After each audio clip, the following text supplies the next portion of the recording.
Examen semestral de la asignatura Historia de las relaciones entre Panamá y Estados Unidos, impartidas por el excelentísimo profesor José Ángel Martínez Flores. Este video está dirigido por las estudiantes Génesis Jiménez y Stephanie Santos, quienes asistimos a la prestigiosa Universidad de Panamá del Centro Regional Universitario de Colón. Rivalidades entre Estados Unidos y la Gran Bretaña por el control de la América Central. En la medida en que los Estados Unidos se fue consolidando como una gran potencia, fue ampliando su área de influencia, más allá de sus fronteras. Una de esas regiones en donde puso especial interés fue el Istmo Centroamericano, lugar donde existía la posibilidad de construir un canal interoceánico. Esta situación lo llevó a un enfrentamiento diplomático con la Gran Bretaña durante la segunda mitad del siglo XIX, por el control de la región de la América Central. El Tratado Clayton-Bulwer de 1850. Estados Unidos y Gran Bretaña llegaron al acuerdo de que ninguno de los dos tendría predominio exclusivo sobre dicho canal, ni colonizarían Nicaragua o la Costa de los Mosquitos y ninguna otra parte de América Central. Interés de los Estados Unidos por construir un canal por la América Central. Durante la década de 1860 y 1870, el gobierno de los Estados Unidos continuó estudiando la posibilidad de construir un canal por Centroamérica, ya fuera por Panamá o por Nicaragua. Mientras tanto, una compañía francesa había obtenido el derecho de construir un canal por el Istmo de Panamá. En el año de 1869 fue importante para la industria del transporte. Ese año se terminó de construir el canal de Suez por parte de los franceses, al igual que el ferrocarril transcontinental en los Estados Unidos. Este país, ya recobrado de la devastadora guerra civil de 1861 y 1865, comenzó a mejorar la comunicación marítima entre las costas este y oeste. El espíritu del destino manifiesto revivió durante la administración de los presidentes Andrew Johnson y Ulysses Grant, y la América Central estaba dentro de los objetivos de ese nuevo espíritu expansionista norteamericano. El presidente Grant, durante su administración, trató insistentemente de lograr un acuerdo para construir un canal por la región centroamericana. Como militar que era, consideró que la construcción de un canal en la región por parte de los Estados Unidos aumentaría la seguridad de ese país y por ello dicha vía acuática debería estar bajo su protección y control exclusivo. Según el presidente, la ruta transísmica ayudaría al progreso humano, a la vez que él podría pasar a la historia como el mandatario que dio inicio a tan magna obra. La construcción de un canal en el área por parte de los Estados Unidos pondrá límites a la influencia británica en Nicaragua y Costa Rica. Entre los años de 1869 y 1870, los Estados Unidos y la República de Colombia firmaron dos acuerdos que permitirían construir un canal. Este tendría unas 20 millas de ancho con facilidades para puertos en ambos lados terminales de la vía. Esas concesiones tendrían un término de 100 años y al cabo de ese periodo la vía acuática pasaría a manos de Colombia. La mencionada ruta sería neutral en época de guerra y otras naciones serían invitadas a reconocer esa neutralidad. Su protección estaría a cargo de fuerzas militares de los Estados Unidos y Colombia. Cualquier disputa entre las partes sería resultado por medio de un arbitraje. En sus inicios, Colombia recibiría un 10% y luego recibiría un 25% de esas ganancias. El secretario de Estado en ese momento, William Seward, aspiraba a que el canal fuese defendido exclusivamente por los Estados Unidos y Colombia. Sostenía que en la eventualidad de una guerra, los barcos norteamericanos tendrían prioridad en el tránsito por dicho canal. El gobierno británico rechazó esos conceptos señalados porque los mismos violaban los términos del Tratado Clayton-Bulwer de 1850, pero el Departamento de Estado dijo que las cláusulas de ese convenio no se aplicaban al Istmo de Panamá. Los Estados Unidos querían un canal controlado por ellos mismos. El Senado colombiano rechazó la primera versión de ese convenio porque el mismo violaba la soberanía colombiana, pero los panameños aspiraban a que se firmase dicho tratado. El segundo acuerdo también fue desestimado porque Colombia le introdujo reformas inaceptables para la parte norteamericana. Mientras tanto, oficiales norteamericanos llevaban a cabo investigaciones sobre una posible ruta por Centroamérica.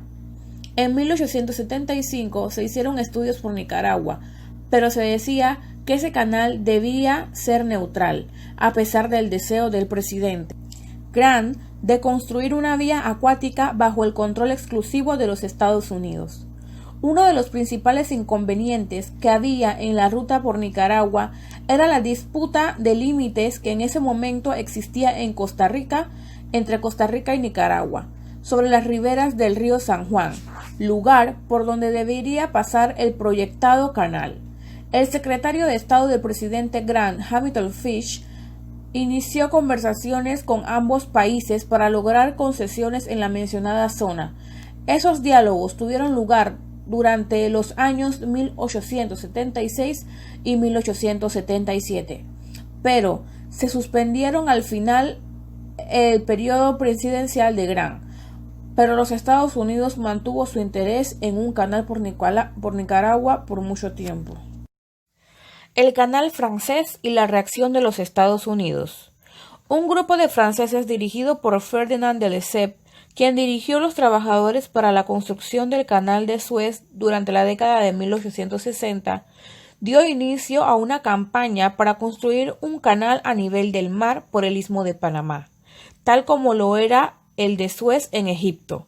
Luego de varios estudios en la región ismeña y de discutir varias rutas alternas, se escogió la de Panamá, a pesar de las críticas de los delegados norteamericanos. En 1876, los franceses enviaron al señor Lucien Bonaparte Weiss a negociar un tratado en Colombia, el cual fue firmado en Bogotá el 18 de mayo de 1878. En ese convenio se le otorgaba a la Compañía del Canal Francés el derecho exclusivo de construir y operar un canal por Panamá por un periodo de 99 años y al cabo de ese tiempo el canal pasaría a manos colombianas. Los trabajos deberían finalizar en 17 años. Colombia recibiría un pago inicial de 750.000 francos y cuando el canal estuviese abierto, ese país recibiría unos 250.000 por año. La compañía francesa recibiría un medio de kilómetros a ambos lados del canal, más 400 metros de ancho en tierras adicionales. El canal y los puertos terminales serían neutrales y abiertos a todas las naciones. Esos derechos podrían ser transferidos a organizaciones privadas, pero no a gobiernos extranjeros. En 1879, Ferdinand de Lesseps convocó un congreso en París para ultimar detalles en el proyecto Canal por Panamá. Una vez más, los norteamericanos se opusieron a la construcción de esa ruta interoceánica. El canal no violaba técnicamente la doctrina Monroe desde el momento en que el canal sería construido por una empresa privada y no tendría un componente militar. A pesar de ello, el conde francés era visto como suspicacia en los Estados Unidos. El presidente Rutherford Hayes, en su mensaje al Congreso norteamericano en 1880, decía: «La política de esta nación es tener un canal bajo el control norteamericano». Los Estados Unidos no puede consentir que se traspase ese control a ningún país europeo. El presidente Hayes no se oponía a que el canal estuviese en manos de intereses europeos y que ellos lo explotaran comercialmente. Sin embargo, el presidente quería que esa vía acuática estuviese bajo la protección del gobierno de los Estados Unidos y por eso trató de obtener esa concesión por parte de Colombia, pero sin éxito. Para ese periodo, muchos norteamericanos compartían la opinión del presidente Hayes sobre el control de esa proyectada ruta marítima por parte de los Estados Unidos. El secretario de Estado del presidente James A. Garfield, señor James G. Blaine, quería que el canal estuviese bajo el control de los Estados Unidos y para tal fin aspiraba a revisar el Tratado Clayton-Bulwer. El secretario Blaine sostenía que la doctrina Monroe debería servir para preservar la región del Caribe como una zona de exclusiva influencia norteamericana. Los trabajos de construcción del canal empezaron en 1881. A pesar del optimismo, los franceses tuvieron muchos obstáculos y para 1888 el proyecto estaba paralizado. Los Estados Unidos habían venido observando la actividad de los franceses en Panamá y cuando estos fracasaron, ellos vieron la posibilidad de construir el canal en el Istmo de Panamá. Misterios de la historia del general Victoriano Lorenzo. En la Guerra de los 1000 días entre liberales y conservadores se destaca el nombre de Victoriano Lorenzo, un líder indígena liberal nacido al norte de la región de Coclé, muy famoso por haber pasado 9 años preso por matar a un explotador y porque siempre había luchado contra las injusticias de los conservadores. En 1900, luego de la derrota de la batalla de Caledonia, Victoriano se vuelve guerrillero en las montañas de Penonomé, donde derrota y expulsa a los conservadores. En 1901, los generales lo nombraron general de división. A sus 34 años de edad, estaba convirtiendo la guerra de una revolución que prometía recuperar las tierras de los campesinos de la región que la regaron con su sangre. Victoriano inspira temor a los ricos, tanto conservadores como liberales. Para septiembre de 1902, las fuerzas populares liberales controlaban casi la mitad del país y avanzaban victoriosamente por la ciudad de Colón y Panamá, pero el general liberal Benjamin Herrera recibe un mensaje del cónsul de Panamá donde le advierte que Estados Unidos no permitiría un combate en las ciudades de Panamá y Colón o cerca de la línea ferroviaria entre estas dos ciudades, y así los dos bandos, temerosos de una intervención militar gringa, acuerdan firmar la paz el 21 de noviembre de 1902. Pero quedaba un problema: Victoriano Lorenzo y su resolución. Y sabían que Victoriano Lorenzo no aceptaría el pacto de Wisconsin, así que actuaron rápido y apenas 7 días después de la firma lo detuvieron y lo llevan preso y pasa 6 meses en la cárcel mientras liberales y conservadores se dedican a neutralizar a sus seguidores. Finalmente, el 15 de mayo de 1903, a las 8:30 de la mañana, lo sentencian a muerte, y a las 5 de la tarde del mismo día lo fusilan en la Plaza Chiriquí, hoy día Plaza Francia, de la ciudad de Panamá. Sus últimas palabras fueron: «Señores, oíd una palabra pública. Ya sabéis de quién es la palabra. Victoriano Lorenzo muere. A todos los perdono. Yo muero como Jesucristo murió». La separación de Panamá de Colombia. La separación de Panamá de Colombia fue un hecho ocurrido el 3 de noviembre de 1903, después de la Guerra de los 1000 días, y que desencadenó la proclamación de la República de Panamá. El Istmo de Panamá fue parte integral de todas las formas de organización política y territorial que tuvo la República de Colombia desde 1821 hasta 1903, con alrededor de 17 intentos de cesión y 4 separaciones consumadas durante el siglo XIX. Para la historiografía panameña, la proclamación de la República de Panamá fue el resultado de un proceso nacionalista y autonomista que se vino construyendo desde finales del siglo XVIII y que concluyó con la separación de Panamá y de Colombia. En cambio, para la historiografía colombiana, la cesión de Panamá constituye un atentado contra la integridad política territorial de Colombia, que fue ideado por los Estados Unidos en asociación con la oligarquía liberal ismeña de la época. La verdadera historia de la separación. Se dice que aún existen enemigos internos y enemigos externos. Cuando hablamos de enemigos externos, estamos hablando de los nietos que nos desgajaron de Colombia para construir un canal, los nietos de Roosevelt, los nietos de Bunao Varilla, entre otros, que aún en la actualidad son dueños de parte de Panamá y que nosotros, los dueños de la tierra, entre comillas, por así decirlo, somos su mano de obra, porque los enemigos internos venden lo que es nuestro por unas cuantas monedas para hacerse ricos cada día más.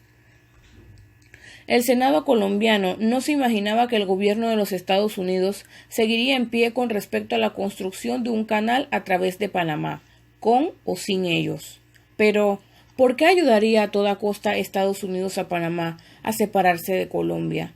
Si ni siquiera había un interés por parte de Panamá para tal separación, o por lo menos del pueblo, del arrabal. Él se oponía al transitismo a ultranzas y estaba en contra de la desintegración de Colombia. Fue el Partido Conservador quien inició la gesta separatista de 1903 y luego de varios fracasos el Partido Liberal pidió el apoyo del pueblo para que esta separación se diera. Era obvio que Colombia era un obstáculo para los Estados Unidos, y estos los quitaron del medio utilizando la separación como un plan macabro para llevar a cabo sus planes a toda costa. Entonces, la separación no es más que un interés social, político y económico por parte de los Estados Unidos por las tierras panameñas, y no una historia de heroísmo y lucha como nos las han contado todos estos años. Pero dicho plan no se hizo a espalda de los panameños, ni estaban inocentes de todo esto. La historia de Panamá tiene una leyenda dorada, una leyenda negra y una versión ecléctica, de la cual Carlos Gasteazoro cree que la versión ecléctica es la verdadera. Pero analizando este documento nos percatamos que no es así, ya que las cabecillas de panameños eran socios del señor Crowell a través de la Compañía del Ferrocarril, mismo que sería vendido por $40 millones, donde los cabecillas de la conspiración separatista recibirían su tajada por tal venta. O sea, que ya estaba todo fríamente calculado, y fue el arribo de una poderosa flotilla de guerra norteamericana que aseguró nuestra independencia. La doctrina Monroe, atribuida al presidente James Monroe en 1823. Fue una proclamación de los Estados Unidos. La doctrina Monroe ha tenido distintas interpretaciones en la formulación de la política internacional estadounidense. A lo largo de la historia se han analizado las expectativas generales entre principales potencias en torno a una posible intervención militar de la Sexta Alianza Europea. En la doctrina, uno de los textos emblemáticos de la historia de los Estados Unidos ha dado el papel protagonista de la nación en la historia contemporánea universal, en un décimo dado por el presidente George Washington, abogado por una política de neutralidad. La doctrina establece que la doctrina Monroe no permite la intervención de potencia europea en asuntos internos de los países del hemisferio americano.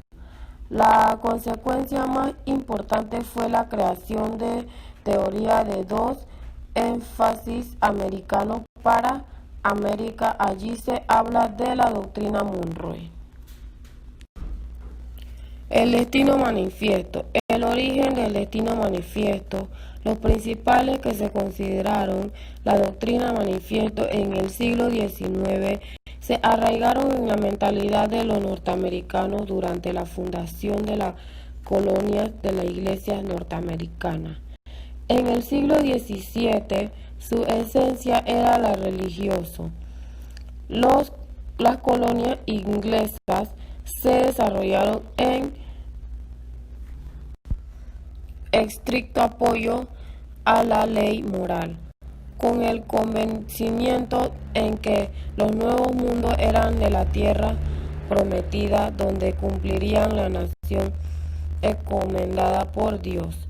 Así, en el periodo colonial se encuentra en el punto de partida de la ideal la fiebre del oro en California. El 24 de enero de 1848, un carpintero de New Jersey encuentra pepitas de oro en el río American. El 2 de febrero de 1848, con el contrato de Guadalupe e Hidalgo, el territorio de California quedaba en manos de los Estados Unidos. Como resultado de la Guerra de México americano, ninguno de las dos partes sabían la existencia del oro. El 15 de agosto de 1848, el periodista californiano Samuel Bracknell da el artículo donde se informa del acontecimiento del descubrimiento, provocando una inauguración de 3.000 personas hacia el Dorado, tierra de California. El ferrocarril de Panamá es la línea de ferrocarriles que une el Océano Atlántico y el Océano Pacífico. El principal incentivo para la construcción de la línea de ferrocarril fue el gran aumento de tráfico de California, donde hubo una fiebre de oro en 1849. Fue el primer ferrocarril transcontinental en el mundo.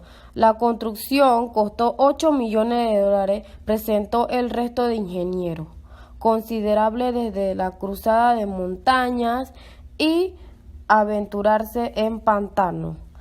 No se necesitaban más de 300 pueblos, se necesitaban aún más, y alcantarillas para construir todas las rutas. Las construcciones del ferrocarril transportó un tráfico significativo por persona que cruzaban el istmo hacia California. Cada viaje se cobraba $25 por persona. Y con esto concluimos nuestro trabajo. Espero que les haya gustado y puedan aprender un poco sobre lo que es la historia de Panamá.